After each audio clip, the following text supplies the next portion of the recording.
우리 하나님 말씀 골로새서 4장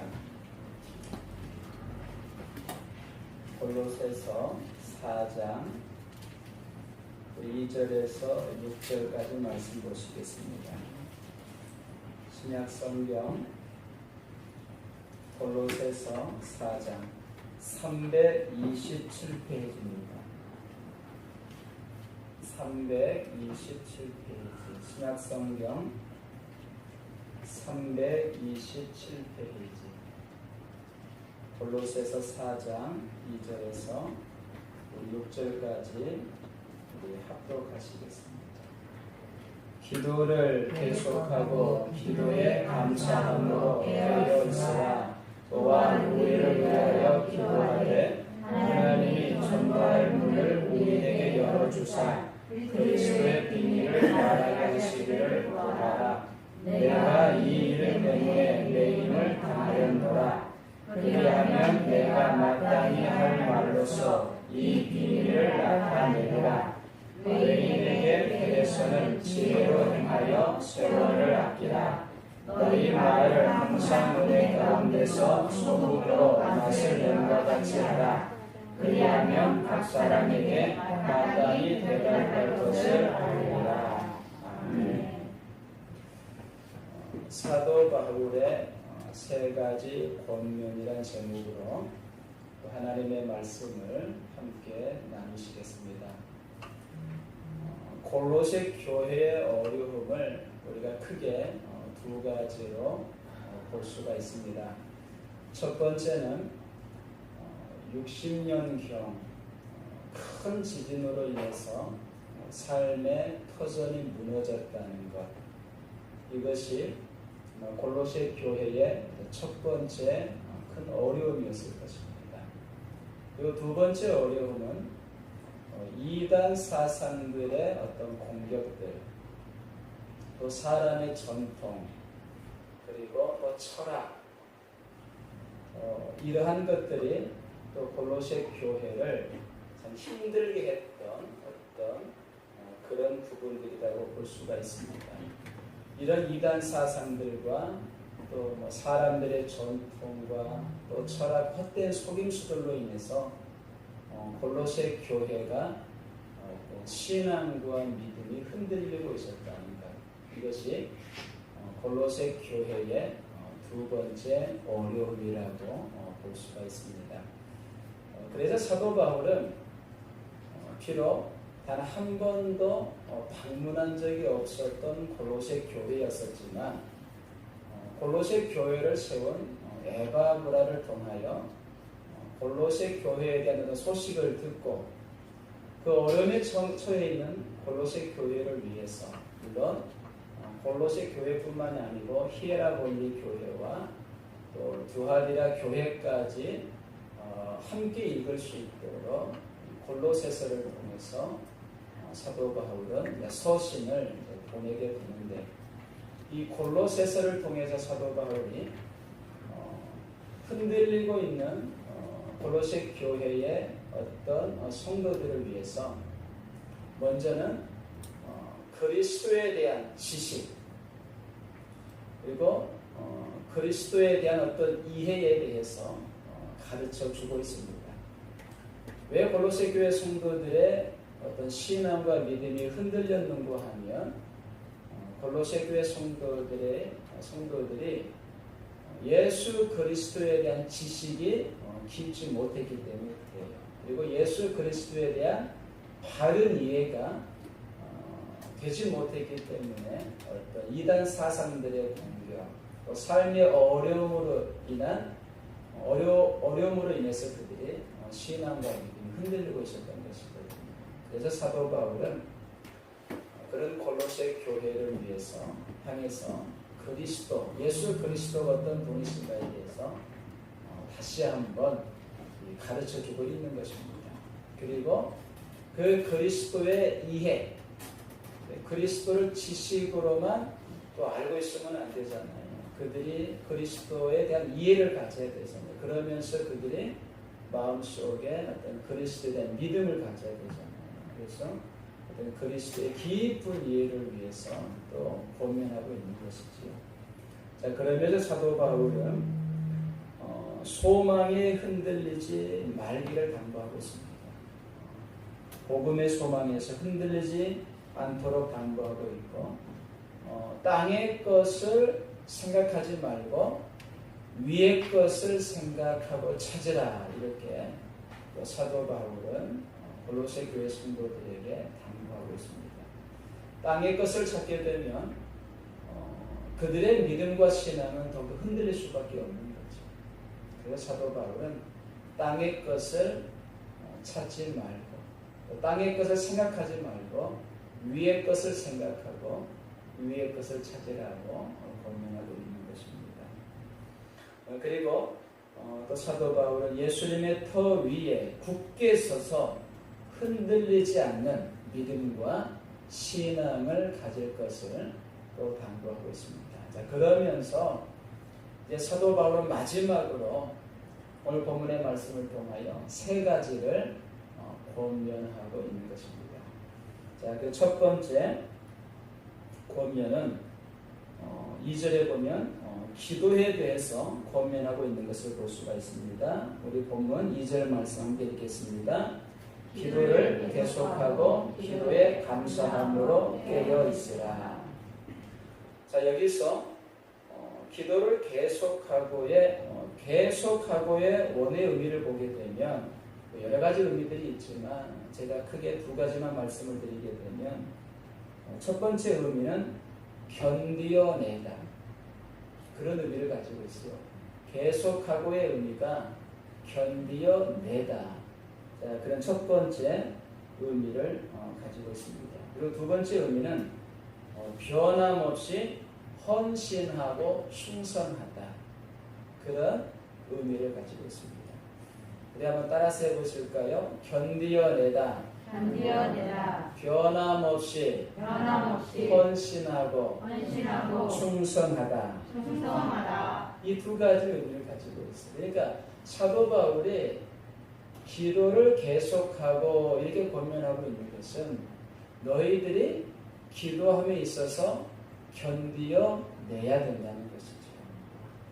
아마도 골로새 교회 성도들은 기도 생활을 하지 않은 것은 아닐 것입니다. 분명히 기도 생활을 했을 거예요. 그런데 삶의 어려움으로 인해서 또 이단 사상들의 어떤 공격으로 인해서 그들의 기도가 약해졌거나 또 일시적으로 어떤 중단된 그런 상태였을 것입니다.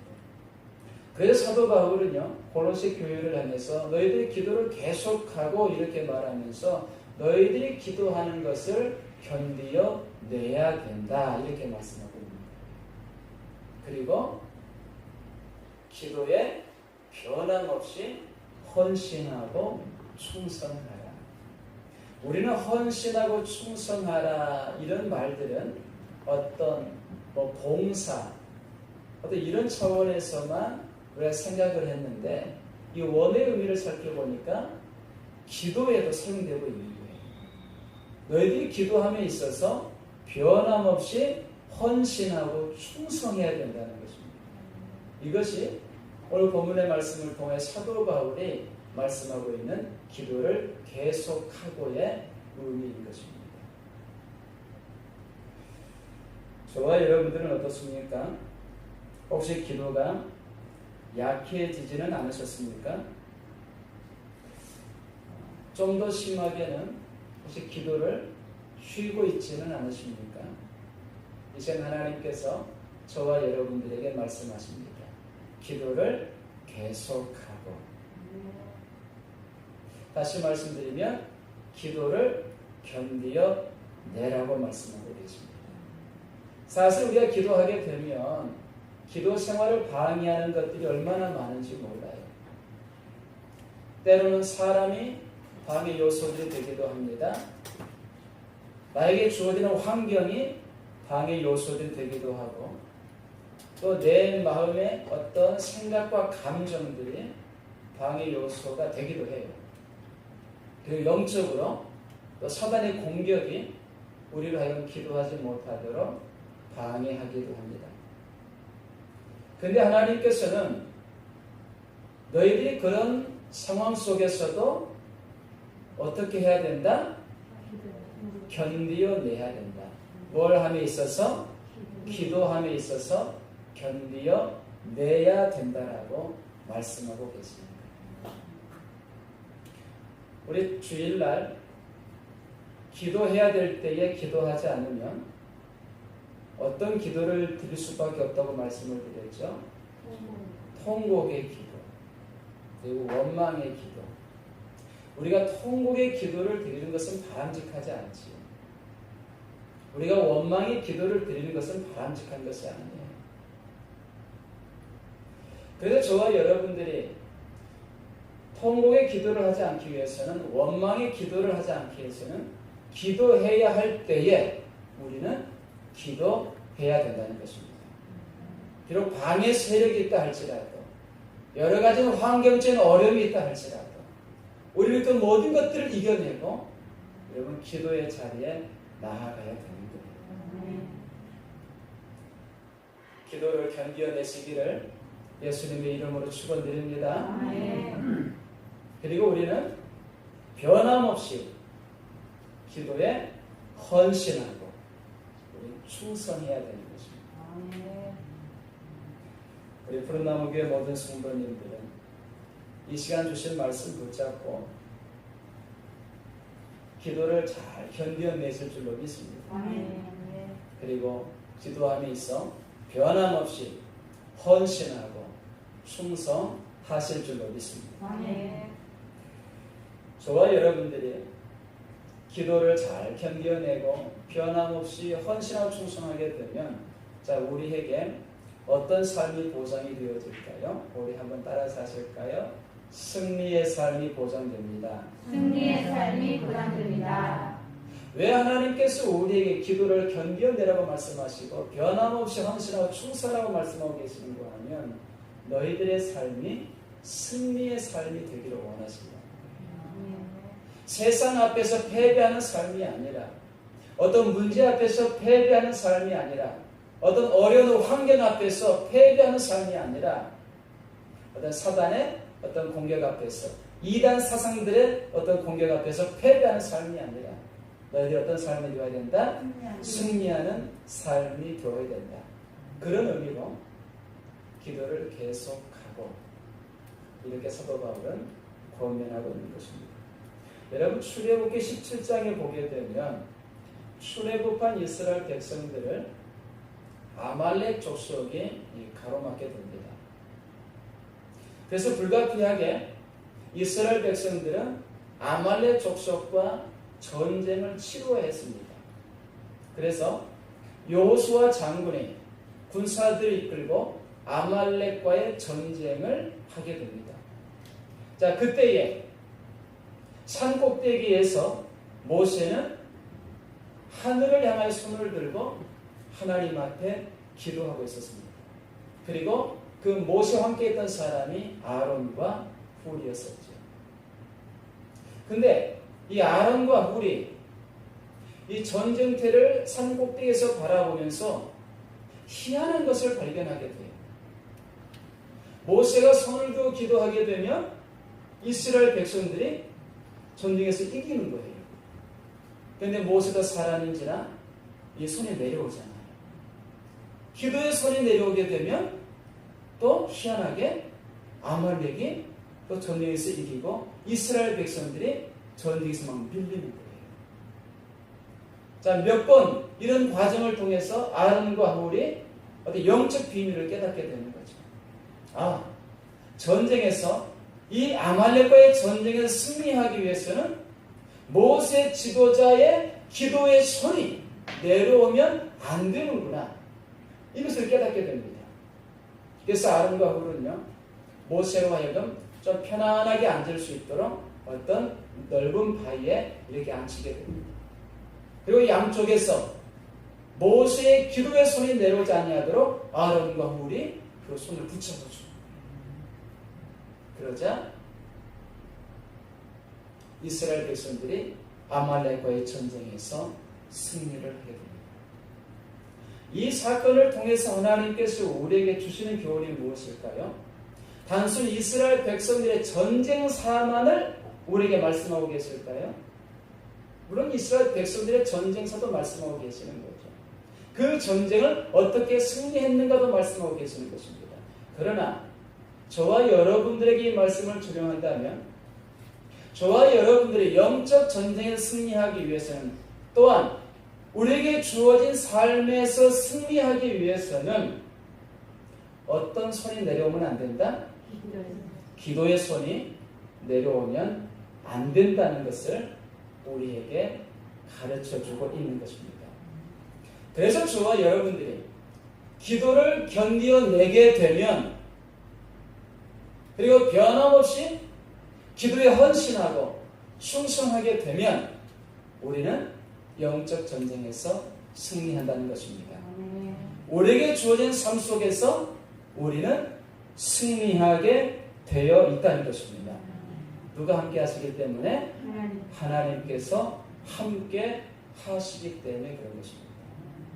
믿으시기를 예수님의 이름으로 축원드립니다. 그래서 우리는 기도를 견디어내야 되는 것이고 기도에 헌신하고 충성해야 되는 것입니다. 잭 하일스 목사님은 기도 탐구라는 책에서 이렇게 말했습니다. 기도하지 않는 성도는 천국으로 가고 있지만 하나님이 모든 필요를 공급하실 수 있음을 믿지 못하는 거듭난 무신론자이다. 또 죄 용서와 구원을 위해서는 그리스도를 믿지만 그의 공급하심은 믿지 못하는 구원받은 불신자들이다. 죄는 보혈 아래로 가져왔지만 그의 풍성하심도 내게 있다는 것을 의심하는 용서받는 회의론자들이다. 성령의 능력으로 구원받았지만 하나님의 사랑과 관대하심은 믿지 못하는 회개한 불가지론자들이다. 우리의 무릎 끝에 있는 무한한 능력을 믿어야 한다.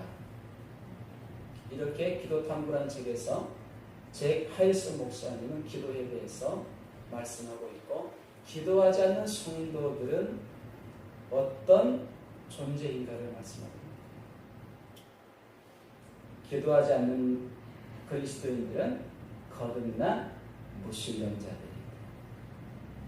무서운 말이죠.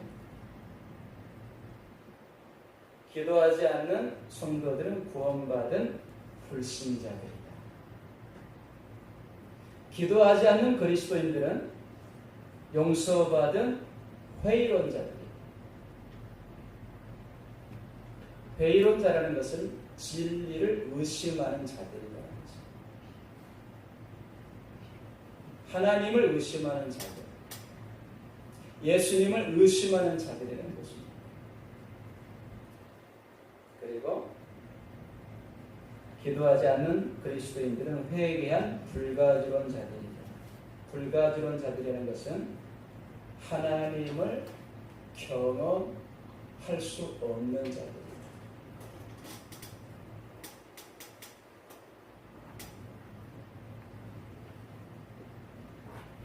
하나님의 능력을 믿지 못하고 의심하는 자들이다라고 지금 잭 하일스 목사님은 우리에게 지금 권면하고 있는 것입니다.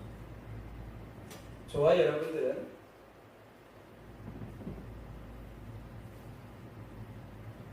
거듭난 무신론자들이 되면 절대로 안 되는 것입니다. 구원받은 불신자들이 되면 안 됩니다. 사실은 말이 맞지 않는 말이지. 거듭난 무신론자 말이 맞지 않고 구원받은 또 불신자 이 말이 맞지 않는 말인데 근데 의미가 있잖아요. 의미를 주고 있잖아요. 우리 한번 따라서 하실까요? 하나님께서는 나를 사랑하십니다. 이것을 의심하지 마십시오. 이것을 의심하니까 여러분 기도하지 않게 되는 것입니다. 기도가 약해지는 거예요. 우리 한번 또 따라서 하실까요? 하나님은 하나님은 전지전능하신 분이시다. 전지전능하십니다. 이걸 또 의심하고 이걸 믿지 못하니까 우리는 또 기도하지 않게 된다는 거죠.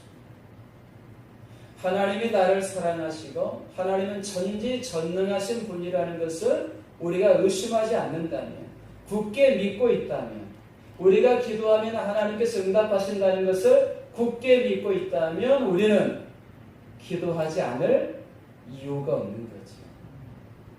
오히려 기도하지 않는 것에 대해서 억울하게 생각하게 되는 거죠. 왜요?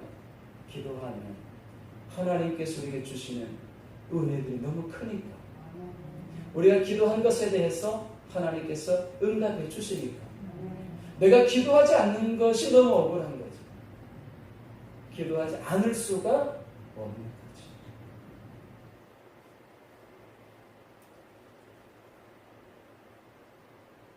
사도 바울은 기도가 약해져 있는 골로새 교회 성도들에게 지금 기도를 당부하고 있는 거예요. 근데 이 당부가 저와 여러분들을 향한 또 당부라는 것을, 권면이라는 것을 믿으시기를 예수님의 이름으로 축원드립니다. 자, 두 번째로 사도 바울이 권면하고 있는 것은 우리의 3절 말씀에 보니까 전도할 문이 열리도록 기도를 부탁하고 있습니다. 전도할 문이 열리도록 기도를 부탁하고 있어요. 우리 3절 말씀 함께 읽겠습니다. 또한 우리를 위하여 기도하되 하나님이 전도할 문을 우리에게 열어주사 그리스도의 비밀을 말하게 하시기를 구하라. 내가 이 일 때문에 매임을 당하였노라. 여기서 전도할 문이라는 것은 말씀의 문을 말하는 것입니다. 그래서 사도 바울이 전도할 문을 열어달라고 기도를 부탁하는 것은 여러분 어떤 의미인고 하면 말씀을 전할 수 있는 기회를 열어달라고 기도를 부탁하고 있는 거예요. 그래서 4절도 한번 볼까요? 4절 시작. 그리하면 내가 마땅히 할 말로써 이 비밀을 나타내리라. 비밀이 뭐죠? 복음이죠. 하나님의 말씀을 전하는 것이죠. 너희들이 전도할 문을 위해서 기도해 주면 하나님께서 나에게 하나님의 말씀을 전할 수 있는 기회를 허락해 주실 것이다 라고 지금 사도 바울은 확신하고 있는 거예요. 그래서 전도할 문을 열어달라는 의미는 어떤 의미인고 하면 하나님의 말씀을 전할 수 있는 기회를 얻을 수 있도록 기도해 달라, 이런 의미인 것입니다. 왜 이렇게 사도 바울이 기도를 부탁했을까요? 지금 사도 바울은 어디 안에서 지금 골로새서를 기록하고 있습니까? 로마 감옥 안에서. 로마 감옥 안에서 지금 사도 바울은 골로새 교회 성도들을 위해서 골로새서를 기록해서 지금 기록하면서 쓰고 있는 거예요. 편지를 쓰고 있는 거예요.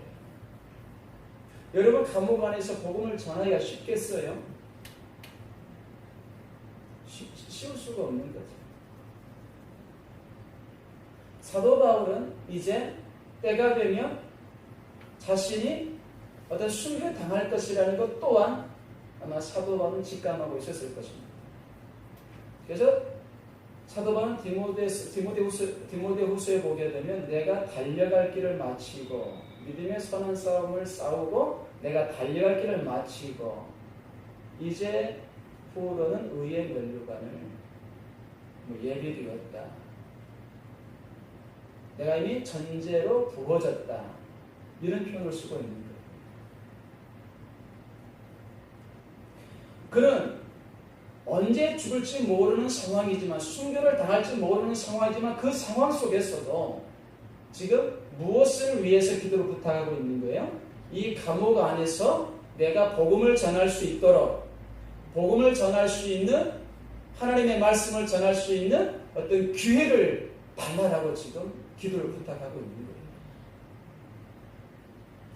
참 귀하신 분이시죠. 참 영혼을 향한 어떤 그 마음이 뜨거운 분이시죠. 그 사도 바울의 어떤 그 영혼을 향한 그 뜨거운 마음이 저와 여러분들에게도 충만하게 임하기를 예수님의 이름으로 축원드립니다. 뜨거운 마음이 있어요. 자, 그런데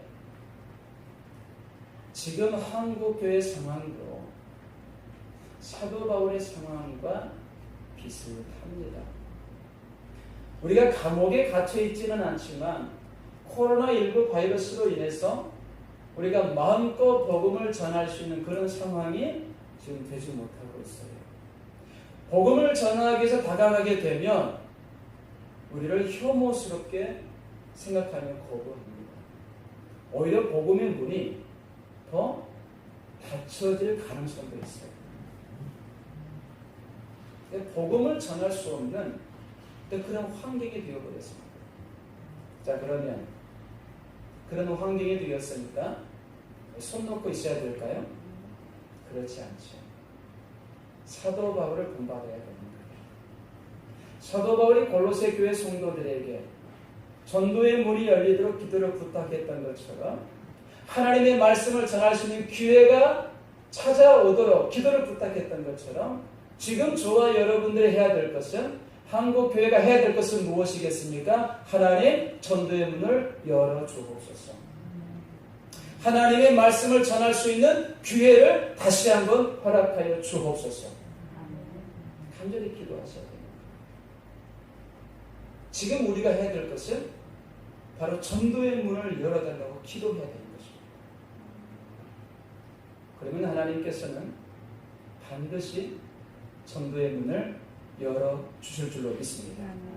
우리가 다가가지 못한다고 하면 하나님께서는 구원받을 사람을 다가오게 하실 줄로 믿습니다. 그리고 우리로 하여금 하나님께서 보내주신 그분들에게 하나님의 말씀을 전하게 하실 줄로 믿습니다. 한국교회가 우리 푸른나무 교회가 저와 여러분들이 이 코로나19 사태 가운데서 지금 해야 될 것은 우리 한번 따라서 하시겠습니다. 전도의 문을 열어주옵소서. 전도의 문을 열어주옵소서. 전도의 문을 열어주옵소서. 전도의 문을 열어주옵소서. 이 기도를 하나님 앞에 간절히 하셔야 돼요. 오늘부터 전도의 문을 열어달라고 간절히 기도하시는 우리 모든 성도님들이 되시기를 예수님의 이름으로 축원드립니다.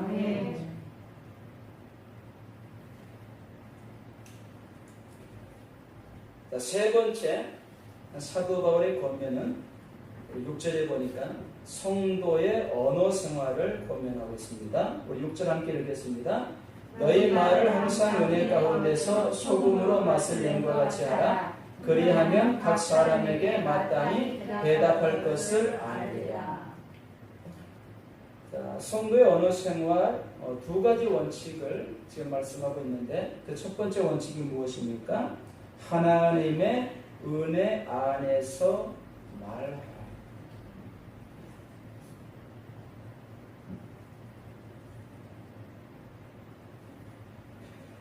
여기서 은혜 가운데서 말하라고 말씀하고 있는 것은 너희들이 먼저 하나님의 은혜 아래 거해야 된다 그런 말씀입니다. 하나님의 은혜 안에 너희가 먼저 거해야 된다. 하나님의 은혜 안에 거할 때에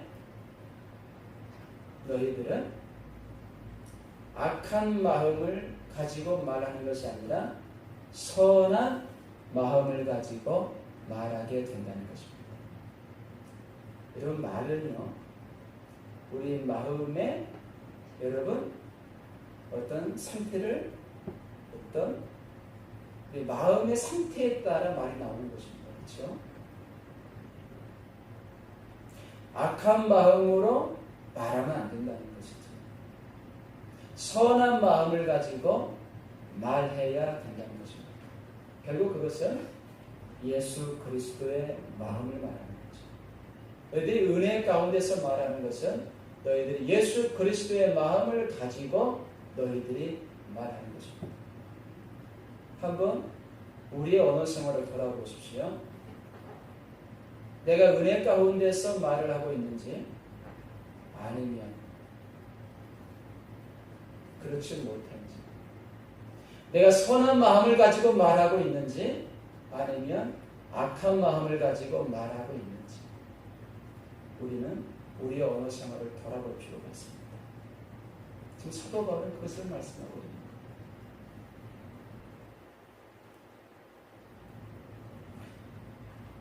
두 번째로 성도의 언어 생활 원칙은 세상의 부패를 막고 세상을 깨끗하게 하는 말을 하라고 지금 말씀하고 있습니다. 세상의 부패를 막고 세상을 깨끗하게 하는 말을 하라. 그래서 사도 바울이 말씀에서 소금으로 맛을 냄과 같이 하라 이렇게 권면하고 있는 거예요.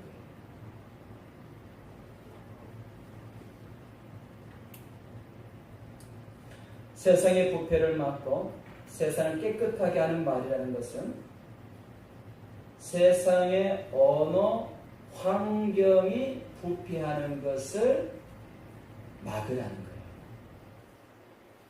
너희들의 말로서, 너희들의 은혜 가운데서 선한 마음을 가지고 하는 그 말로서 세상의 언어, 환경이 부패하는 것을 막으라는 것입니다. 더 이상 부패하지 못합니다. 너희들이 선한 마음을 가지고 너희들이 예수님의 마음을 가지고 말함을 통해서 막으라는 거예요. 그리고 너희들의 그 언어가 사람들의 마음을 정화시키는 언어가 되어야 된다는 것입니다. 이것이 바로 소금으로 맛을 내는 것 같이 말을 하라 그 의미입니다.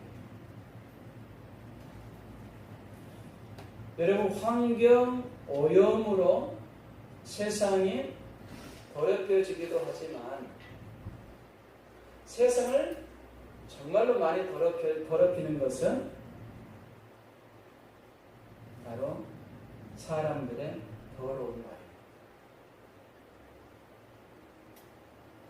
사람들의 더러운 말이 여러분 세상을 환경 오염으로 인해 더러워진 것보다 훨씬 더 더럽히는 거예요. 한 예를 들면 여러분 악플 있죠, 악플. 악플로 인해서 얼마나 많은 사람들이 여러분 고통의 시간을 보내고 있는지 몰라요. 그리고 어떤 사람들은 그게 너무 고통스러우니까 스스로 삶을 포기하는 사람들도 있습니다. 단적인 한 예만 말씀을 드립니다. 여러분, 말이 이처럼 더러운 말이 이처럼 세상을 부패하게 하고 있다는 것입니다. 사람을 여러분 죽이고 있다는 거예요. 그래서 사도 바울은 너희들이 소금으로 맛을 낸 것 같이 말을 하라.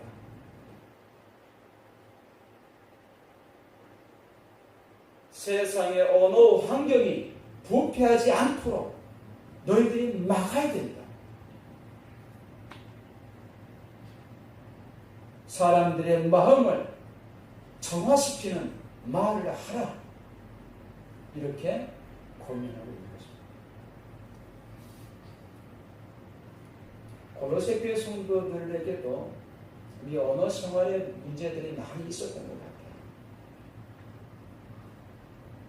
그래서 사도 바울이 끝으로 말에 대해서 권면하고 있는 거예요. 우리가 편지를 쓸 때에 가장 중요한 말은 언제 쓰게 됩니까? 마지막 부분에서 쓰게 되는 거예요. 가장 중요한 것은 마지막 부분에 쓰게 되는 거예요. 지금 사도 바울이 여러 가지 많은 말씀을 하셨지만 사도 바울이 골로새 교회 성도들에게 정말로 중요하게 생각하고 있는 것이 지금 무엇이냐면 기도 생활과 그다음에 전도 생활과 그다음에 언어 생활을 말하고 있는 거예요. 언어 생활. 저와 여러분들의 언어가 세상의 부패를 막고 사람들의 마음을 정화시키는 그런 언어가 되시기를 예수님의 이름으로 축원드립니다.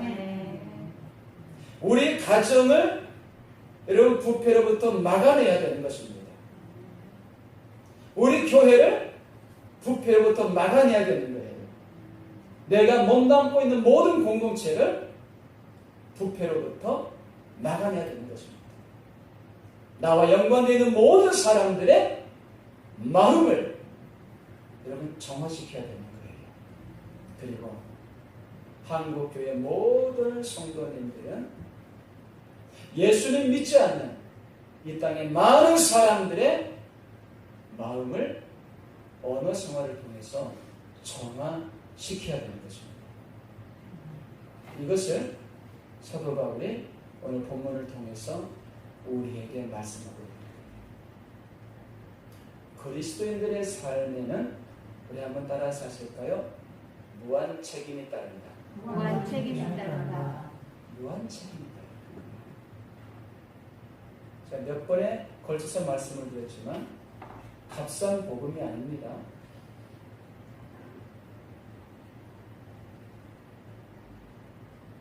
예수 그리스도를 통하여 구원받은 하나님의 백성들에게는 세상을 부패로부터 막아야 되는 무한 책임이 따르고 사람들의 마음을 정화시키는 무한 책임이 따른다는 것입니다. 그리고 그 영혼들을 구원시키는 무한 책임이 따릅니다. 저와 여러분들의 삶이 대충 살아도 되는 삶이 아니라는 거죠. 그렇죠? 대충 살아도 되는 삶이 아니라는 거예요. 우리는 그냥 따라서 하시고 말씀 마치겠습니다. 잘 살아야 된다. 잘 살아야 된다는 말씀 속에는 모든 것들이 다 포함되어 있는 거예요. 그리스도인으로서 잘 살아야 된다.